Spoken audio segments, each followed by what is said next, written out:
Dear class of 2020, congratulations on reaching the significant milestone in your life. The degree you have earned is a testament to the hard work, commitment, and discipline, as well as the perseverance you and your peers have demonstrated. You know, you represent the latest cohort to cross this threshold, where your trajectory to greater levels of possibility and potential is significantly enhanced.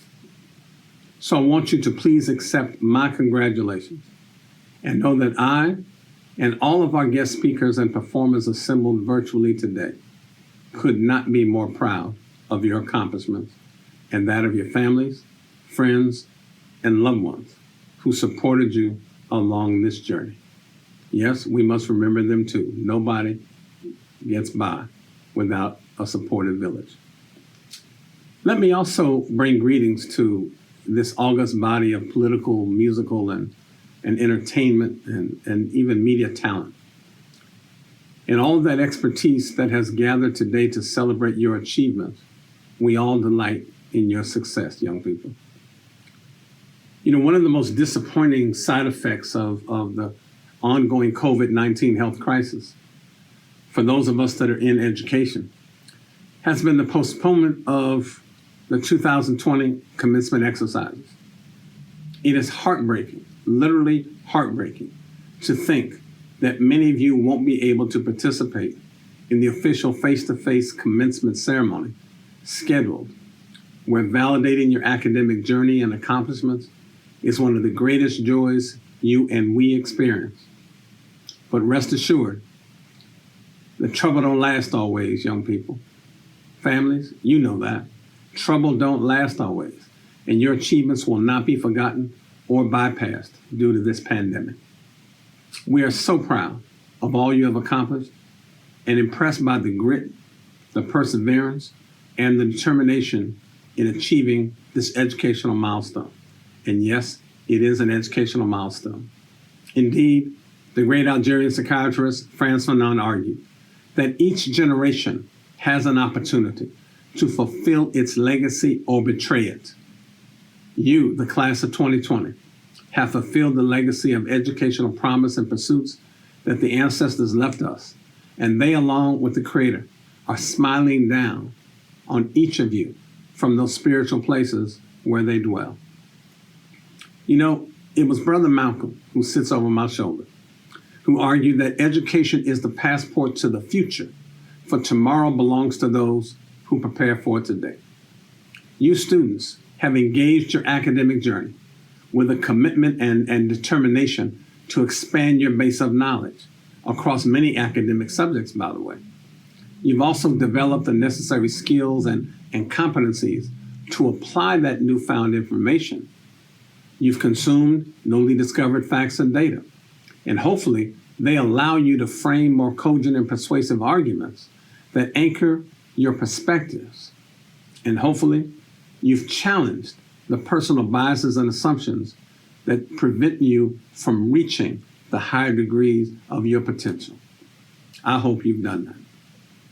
So while you continue on your educational journey, I want you to know that life will present you with a series of opportunities, challenges, and responsibilities.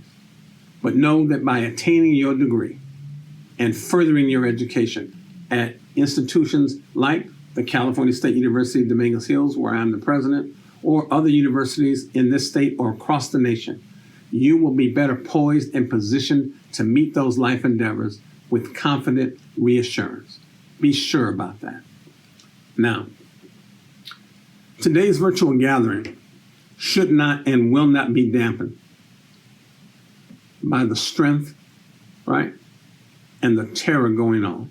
You see, my colleagues and I need to bring you today the facts and the challenges that face us as a people, normally or regularly. And those are being exacerbated by the events of the day, where it seems like almost every time we turn around, there appears to be an instrument committed to our destruction. Black lives and communities all across this nation are being lost to a dreaded disease that medical experts to date have no cure for. We're still trying to find a vaccine for it. And yet, the vulnerability we face as a people are not restricted to that health crisis alone. There are white vigilante citizen groups we read about as well as some law enforcement personnel we witness on video who think nothing about taking a black life at the drop of a hat. And sadly for this nation, our perverted priorities place a bulletproof vest on a white man who murdered people and their pastor attending Bible study in a church in Charleston, South Carolina, in order to protect him, but then execute black men and women on the streets for simple things like selling cigarettes on that street corner, allegedly passing off counterfeit currency, being in one's car during a vehicle stop. Maybe a black person was driving or jogging through a neighborhood on their own leisure time, or sadly resting in one's bed at home after a long week's work as a first responder. Young people, hashtag it ain't safe to be black in America sometime. So consequently, we cannot allow our children, you soon to be adults, to exit this virtual space without doing our due diligence as parents and teachers and mentors and elders to further educate you with some old school wisdom. So pay attention. You see, you may not control every factor in your life, but there are things you can do to fortify your vulnerability index. Indeed, the need to insulate and protect your humanity with a conceptual template of ideas that may be different from what your school system has taught you is a mandate we cannot ignore today. The seminal psychiatrist Frances Cress Welsing, for example, in quoting Neely Fuller, reminds us that if you don't understand racism and white supremacy, what it is and how it functions, then everything else you think you understand will only confuse you. Think about that a minute. Think about the fact that the great educator Carter G. Woodson, who wrote The Miseducation of the Negro, reminds us in his writings that if you allow a people to control the way you think, you do not have to assign them to an inferior status. If necessary, they will seek it for themselves.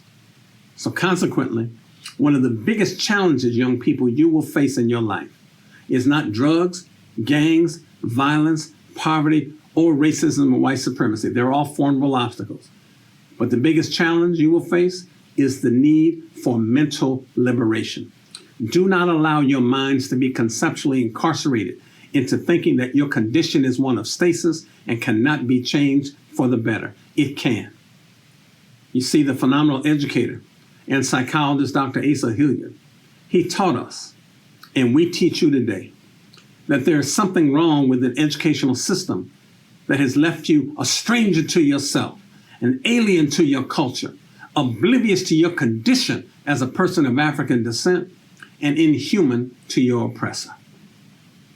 So I encourage you to know yourself, to embrace your cultural roots and your heritage, to stay woke about the realities of Black life in America, and never ever bow to someone else's opinion of you that doesn't acknowledge and respect the fundamental nature of your humanity.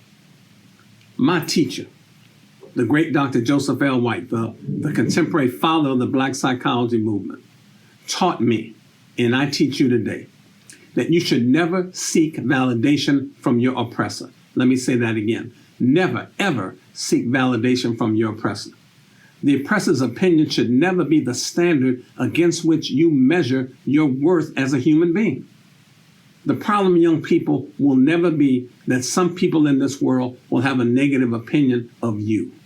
Rather, the problem is that you give a damn about what that racist, sexist, classist, or homophobic view thinks in the first place. So I want to encourage you to be your authentic self that the Creator has blessed you with. But the wisdom born of the ages reminds us also that life is always more of a half full rather than a half empty glass, because the opportunities that await you are endless. In fact, public intellectual and brilliant scholar and my friend, Dr. Cornel West, reminds us that while there may be instances of unjustified suffering and unmerited pain and undeserved harm in life, the real question we must all interrogate is, how do we sustain some movement and momentum in the face of our adversity? So young people, students, class of 2020, I need you to channel a different level of information. I want you to channel astronaut Mae Jemison, who reminds us to never limit yourself because of other people's limited imaginations. I want you to channel Maya Angelou, whose mother taught her to be intolerant of ignorance, but understanding of illiteracy. I want you to channel Mary McLeod Bethune, the great educator, who asserted that you should believe in yourself, you should learn, and never stop wanting to build a better world. You know, young people, I want you to also channel our former First Lady, Michelle Obama, who challenges you to empower yourselves with good education. Then get out there and use that education to build a country worthy of your boundless promise. That is your responsibility. And from one university president, Dr. Thomas A. Parham, they call me Dr. P, who has been honored and humbled to address you today, I ask you to remember this simple piece of wisdom I've stylized in my writings, that life at its best is indeed a creative synthesis of opposites in fruitful harmony. Let me say that again. Life at its best is a creative synthesis of opposites in fruitful harmony. It means sometimes your greatest strength will be your greatest weakness. Sometimes your greatest weakness, your greatest strength. It just depends on the context. Remember that fact as well. Let me close by saying congratulations again to the class of 2020. I want you to reach for the stars, fulfill your destiny, and really achieve that promise and possibility you've all been blessed with. Take care and congratulations.